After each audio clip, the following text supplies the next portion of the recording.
costarica.com, la firma legal de prestigio. El derecho discutido como nunca antes. Bufete de Costa Rica, el podcast.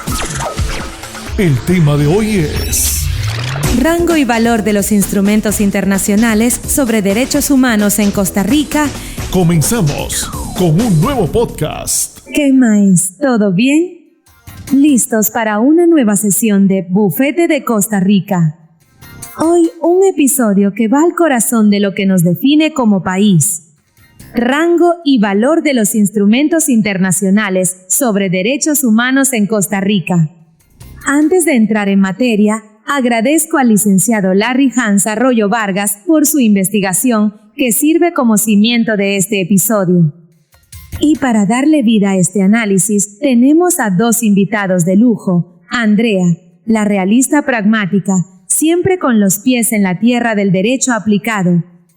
Un gusto, Flor. Lista para ver cómo estas grandes ideas se traducen en la práctica diaria de los tribunales. Y con nosotros también, Henry, nuestro crítico social, que siempre nos obliga a preguntar si la ley en el papel es la misma ley que vive la gente en la calle. Gracias por la invitación, Flor, porque al final de eso se trata, ¿no? De ver si estos andamiajes jurídicos realmente mejoran la vida de las personas o si son solo un adorno para la galería internacional. Precisamente. Y para empezar, vamos a la base, a la roca sobre la que se construye todo este edificio. El fundamento constitucional de la apertura al derecho internacional. Andrea, cuando un abogado en Costa Rica piensa en tratados internacionales, ¿cuál es el primer artículo de la Constitución que se le viene a la mente y por qué es tan determinante? Sin duda alguna, el artículo 7. Es el punto de partida operativo de todo y para un litigante es una herramienta de una claridad brutal. Dice simple y llanamente, un tratado aprobado tiene autoridad superior a una ley. No hay espacio para interpretaciones rebuscadas. Si tengo un caso y encuentro una contradicción entre el Código de Trabajo y un convenio de la OIT ratificado por Costa Rica, sé que el convenio prevalece. Punto. Es una regla de conflicto clara que ordena el sistema y le da al juez una instrucción directa. Elimina la ambigüedad y establece una jerarquía que es, en su esencia, profundamente práctica. Entiendo la claridad para el abogado, Andrea, pero mi pregunta es, ¿esa autoridad superior se siente fuera de los juzgados?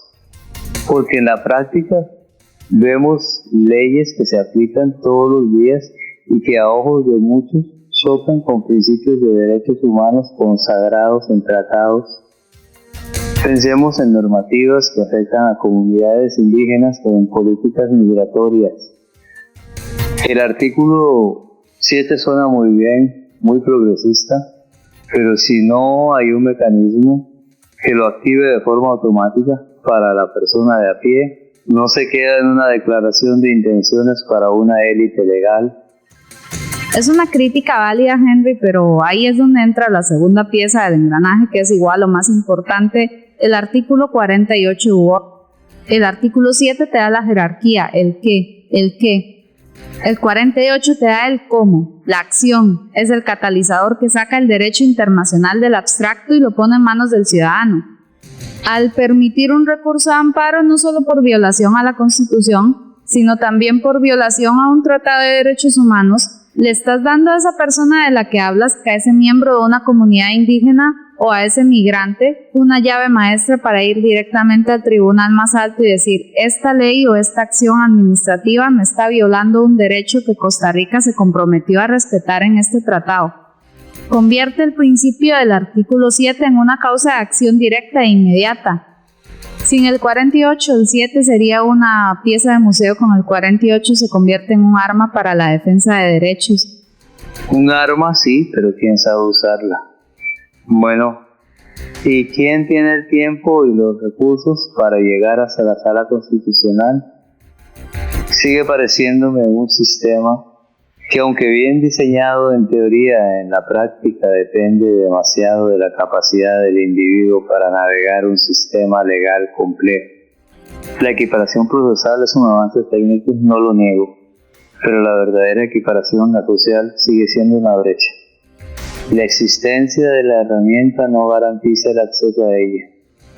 Me pregunto cuántas violaciones a tratados ocurren todos los días y nunca llegan a ser un amparo porque la víctima ni siquiera sabe que tiene ese derecho superior a la ley de su lado. Entiendo tu punto, Henry, y la brecha de acceso es real en cualquier sistema legal, pero no subestimemos el diseño del artículo 48. Precisamente se creó para ser un mecanismo de acceso masivo. No requiere abogado, no tiene formalismo, se han aceptado amparos escritos en servilletas. Y ahí instituciones como la Defensoría de los Habitantes y cientos de ONGs juegan un rol crucial, son el puente para esa persona que no conoce el lenguaje técnico. El sistema no es perfecto, pero la cantidad de jurisprudencia que nace de amparos de ciudadanos comunes sobre temas de salud, educación o ambiente demuestra que el arma sí se está usando y mucho. Se usa para apagar incendios, Andrea, lo concedo. Un caso de una medicina aquí, un pupitre allá, pero la batalla de fondo, la que define las políticas públicas, sigue estando en manos de quienes pueden articular argumentos complejos. Y eso me lleva al tercer actor en esta ecuación, uno que no hemos mencionado, el intérprete. No es solo el ciudadano con su amparo de la Sala Constitucional decidiendo qué significa ese tratado. El poder real no está solo en el texto del artículo 7 o 48, sino en cómo los magistrados deciden leerlo. Y Henry, tocas un punto que es el corazón de nuestra evolución jurídica, porque esta estructura constitucional que hemos descrito con los artículos 7 y 48 fue solo el cimiento. Sobre esa base, la Sala Constitucional construyó algo mucho más grande, una doctrina que redefinió por completo el concepto de qué es ley suprema en Costa Rica. Y esa construcción tiene un nombre que todo abogado en Costa Rica conoce, el bloque de constitucionalidad. Andrea, para quien no es abogado, ¿qué significa en la práctica este bloque? Significa que la Sala Cuarto, en sentencias como la famosa 1147-90, dijo: de ahora en adelante, cuando vayamos a juzgar si una ley es válida, no solo la vamos a comparar con nuestra Constitución, también la vamos a comparar con la Convención Americana, con la Convención de los Derechos del Niño y otros tratados de derechos humanos. En esencia, expandieron el catálogo de normas supremas. Una ley ya no solo puede ser inconstitucional, ahora también puede ser inconvencional. Para efectos prácticos, le dieron rango constitucional a todo ese cuerpo de derecho internacional. Pero un momento, ¿no es eso profundamente problemático desde una perspectiva democrática? La Constitución es un pacto social aprobado por representantes del pueblo. ¿Con qué autoridad 7 magistrados deciden por la vía de una sentencia que un tratado internacional es de facto parte de ese pacto social al mismo nivel? Están legislando, están redefiniendo las reglas del juego que le corresponden al poder constituyente. Es darle un poder inmenso a un grupo de jueces para que se conviertan en los arquitectos de nuestra norma suprema. Esa es la tensión central, Henry. ¿Es una evolución necesaria para proteger derechos o una extralimitación del poder judicial? Y esa misma pregunta nos obliga a subir un escalón más en esta doctrina, uno que es todavía más audaz y controversial. Hablemos de esa controversia entonces. La tesis de la supraconstitucionalidad. Andrea, la sentencia 2 centros 1395 es un hito. ¿Qué fue lo que dijo la sala que para muchos invirtió la pirámide legal de Kelsen en Costa Rica? Dijo algo que es jurídicamente una bomba atómica. Sostuvo que si un tratado de derechos humanos le otorga a una persona una protección mayor que la que le da nuestra propia Constitución, se aplica el tratado por encima de la Constitución. No es que todo el tratado sea superior, sino que en caso de conflicto, la norma que manda es la que sea más favorable a la persona. Es el principio pro persona elevado a su máxima potencia. El centro del universo jurídico deja de ser la Constitución como texto y pasa a ser la dignidad humana como valor. Y ahí es donde mi alarma democrática se enciende a todo volumen.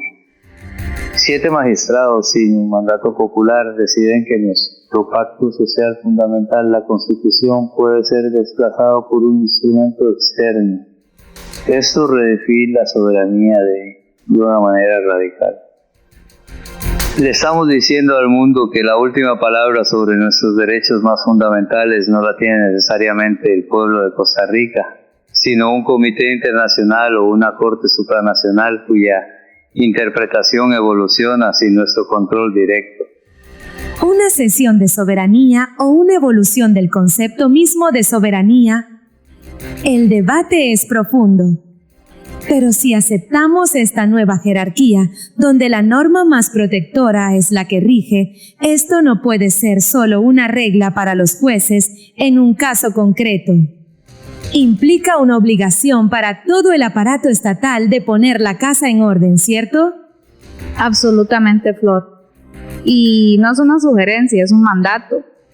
El artículo 2 de la Convención Americana es explícito. Los estados se comprometen a adoptar las medidas legislativas que fueran necesarias para hacer efectivos los derechos. El ejemplo paradigmático es el Código de la Niñez y la Adolescencia. No fue un invento de un legislador. Fue una transposición casi literal de la Convención sobre los Derechos del Niño a nuestra legislación interna. Es el Estado actuando proactivamente para alinear todo su sistema a sus compromisos internacionales. El Código de la Niñez es el ejemplo que siempre se usa, y con razón, pero es un ejemplo de 1998. Mi pregunta es, ¿cuán proactiva es esa armonización hoy? ¿Dónde están las leyes que se adecúen plenamente a los nuevos estándares sobre derechos de personas con discapacidad o las que implementen a fondo el Acuerdo de Escazú para proteger a los defensores ambientales? Parece que la armonización es reactiva, ocurre después de una condena internacional o de una presión social enorme, no como una política de Estado constante y diligente. Y esa es una pregunta fundamental. Si la Asamblea Legislativa, por la razón que sea, no cumple con esa obligación de armonizar proactivamente, ¿qué pasa? ¿Queda la ley vieja, contraria al tratado, aplicándose en el día a día, o existe otro mecanismo de seguridad en el sistema? Y ahí es donde entra ese otro mecanismo, uno que no espera al legislador, el control de convencionalidad. Exactamente. Es la idea, impulsada por la Corte Interamericana y adoptada por nuestros tribunales, que dice que la responsabilidad de proteger los derechos humanos no es exclusiva de la Sala Constitucional. Le dice a cada juez del país, desde un juez de tránsito hasta uno de un tribunal penal, que tiene el deber de verificar si la ley que va a aplicar choca con la Convención Americana. Y si choca, simplemente no la aplica en ese caso concreto. Es un control difuso, una red de seguridad que permea todo el sistema judicial. Pero eso suena a un caos jurídico en potencia, Andrea. Si cada juez se convierte en un mini tribunal constitucional que interpreta tratados internacionales, ¿qué pasa con la seguridad jurídica? La decisión de un juez en Nicoya podría ser completamente opuesta a la de uno en San Carlos basándose en su interpretación personal de un tratado. No estamos creando un archipiélago de jurisprudencias contradictorias en lugar de un sistema coherente. Esa posible inconsistencia que menciona Henry nos lleva a una pregunta inevitable. Si un juez en Costa Rica tiene que interpretar la Convención Americana, ¿debe hacerlo en el vacío? ¿O existe una voz, un intérprete supremo de esa convención cuya opinión pesa más que todas las demás?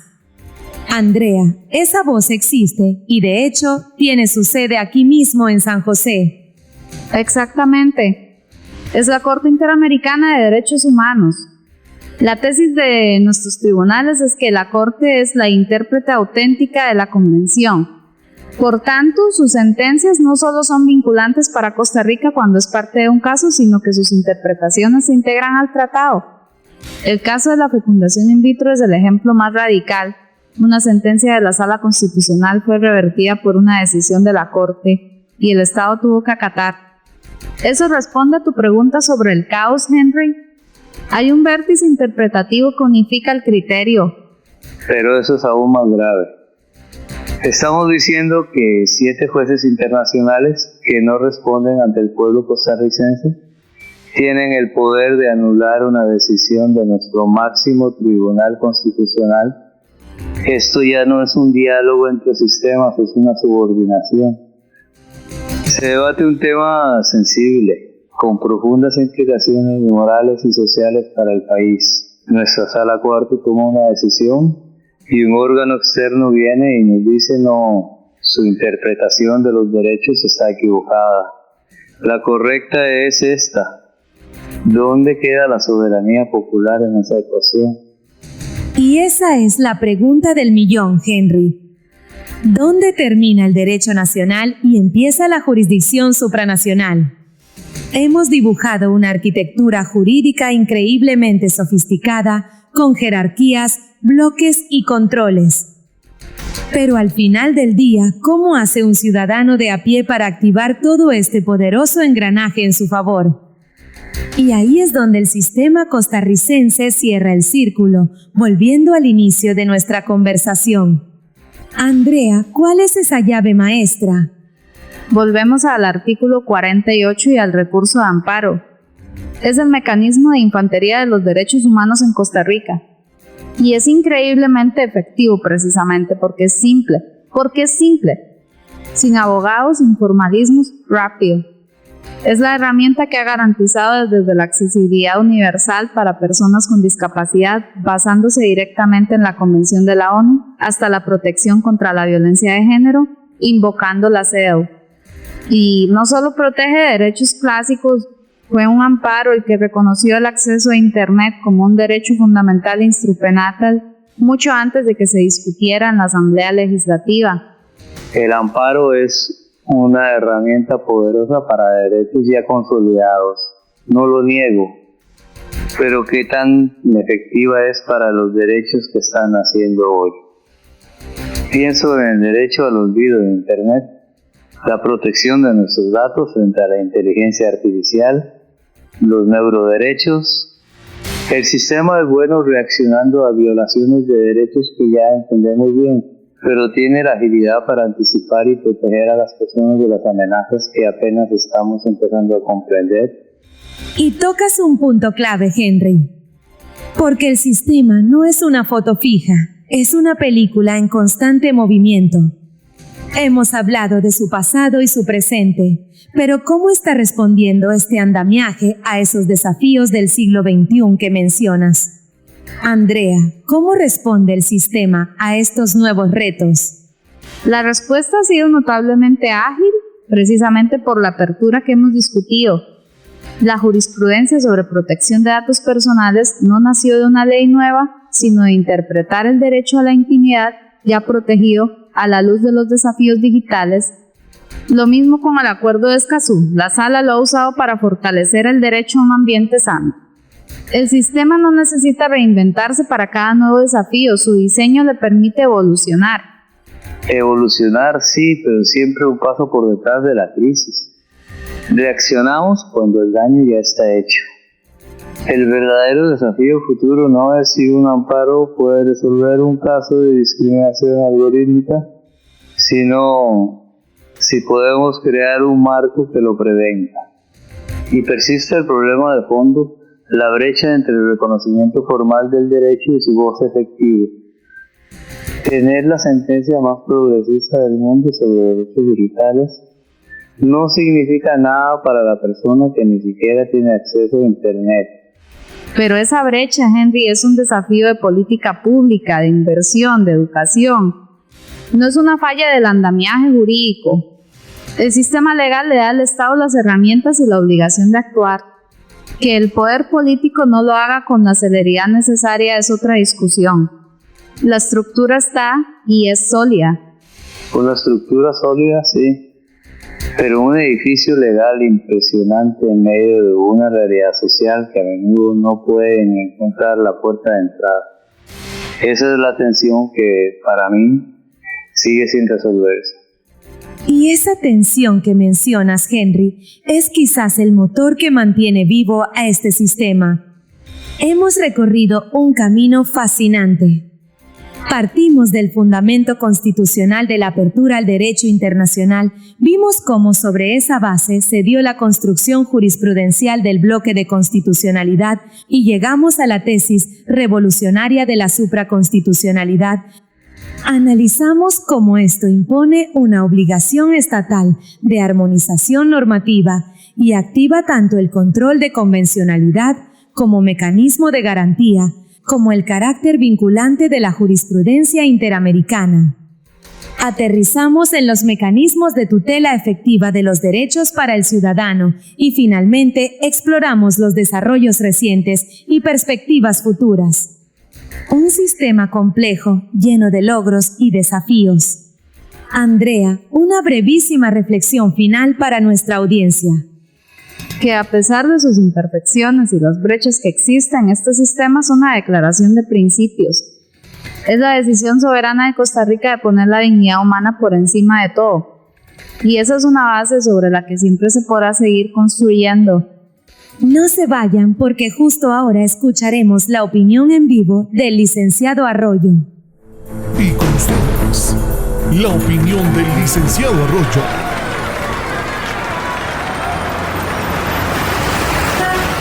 La discusión sobre la jerarquía normativa de los instrumentos internacionales de derechos humanos en nuestro ordenamiento jurídico, si bien es un pilar de nuestra democracia, a menudo nos desvía del verdadero dilema existencial que enfrentamos como nación en el siglo XXI.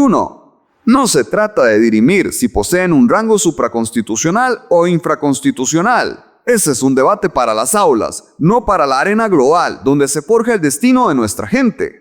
El verdadero nudo gordiano, la cuestión que debe despelarnos, es cómo conjugamos este admirable andamiaje de derechos con la cruda realidad de un mundo que compite ferozmente, un mundo donde otras naciones, hoy potencias, erigieron sus imperios económicos sobre cimientos de flexibilidad laboral que aquí consideraríamos inaceptables. Y los indicadores económicos, para nuestra desdicha, parecen darles una razón pragmática. Entonces, ¿cuál es nuestro derrotero? Nos convertiremos en una reserva moral del mundo, un museo de derechos impecablemente conservados, mientras nuestra población observa con impotencia cómo las oportunidades de empleo y desarrollo se desvanecen hacia geografías menos escrupulosas.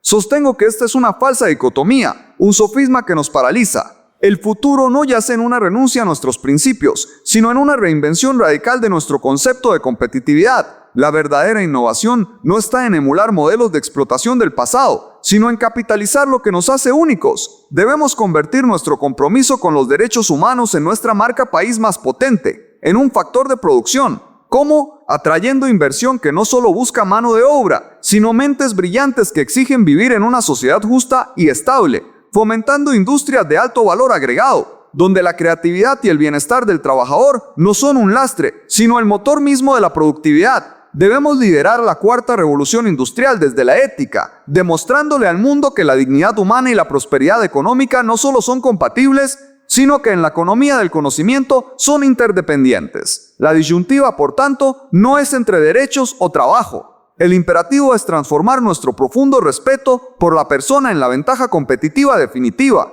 Forjar un futuro donde Costa Rica no solo sea un faro de derechos, sino una potencia económica precisamente por serlo.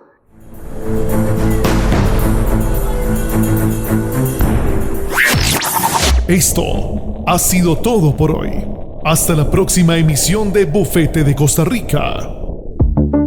Bufete de Costa Rica, el podcast. Visítenos en www.bufetedecostarrica.com.